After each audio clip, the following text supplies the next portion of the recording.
Pascal's wager. The great French mathematician Blaise Pascal reckoned that however long the odds against God's existence might be, there is an even larger asymmetry in the penalty for guessing wrong. You'd better believe in God, because if you are right, you stand to gain eternal bliss, and if you are wrong, it won't make any difference anyway. On the other hand, if you don't believe in God and you turn out to be wrong, you get eternal damnation, whereas if you are right, it makes no difference. On the face of it, the decision is a no-brainer. Believe in God.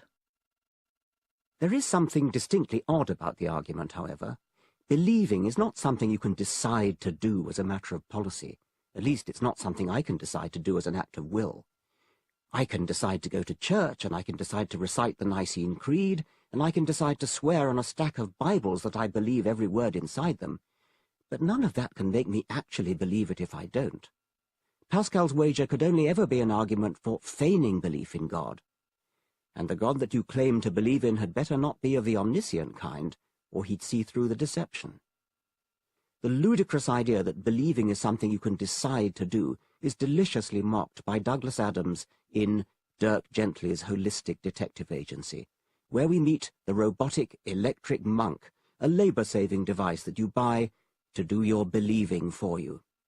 The deluxe model is advertised as capable of believing things they wouldn't believe in Salt Lake City. But why, in any case, do we so readily accept the idea that the one thing you must do if you want to please God is believe in him? What's so special about believing? Isn't it just as likely that God would reward kindness or generosity or humility or sincerity? What if God is a scientist who regards honest seeking after truth as the supreme virtue? Indeed, wouldn't the designer of the universe have to be a scientist? Bertrand Russell was asked what he would say if he died and found himself confronted by God, demanding to know why Russell had not believed in him. "Not enough evidence, God, not enough evidence," was Russell's immortal reply. Mightn't God respect Russell for his courageous skepticism, let alone for the courageous pacifism that landed him in prison in the First World War, far more than he would respect Pascal for his cowardly bet-hedging? And while we cannot know which way God would jump, we don't need to know in order to refute Pascal's wager. We are talking about a bet, remember, and Pascal wasn't claiming that his wager enjoyed anything but very long odds. Would you bet on God's valuing dishonestly faked belief, or even honest belief, over honest skepticism? Then again, suppose the God who confronts you when you die turns out to be Baal, and suppose Baal is just as jealous as his old rival Yahweh was said to be.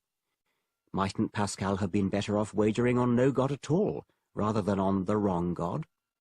Indeed, doesn't the sheer number of potential gods and goddesses on whom one might bet vitiate Pascal's whole logic? Pascal was probably joking when he promoted his wager, just as I'm joking in my dismissal of it. But I have encountered people, for example, in the question session after a lecture, who have seriously advanced Pascal's wager as an argument in favour of believing in God, so it was right to give it a brief airing here. Is it possible, finally, to argue for a sort of anti-Pascal wager? Suppose we grant that there is indeed some small chance that God exists. Nevertheless, it could be said that you will lead a better, fuller life if you bet on his not existing than if you bet on his existing, and therefore squander your precious time on worshipping him, sacrificing to him, fighting and dying for him, etc. I won't pursue the question here, but readers might like to bear it in mind when we come to later chapters on the evil consequences that can flow from religious belief and observance.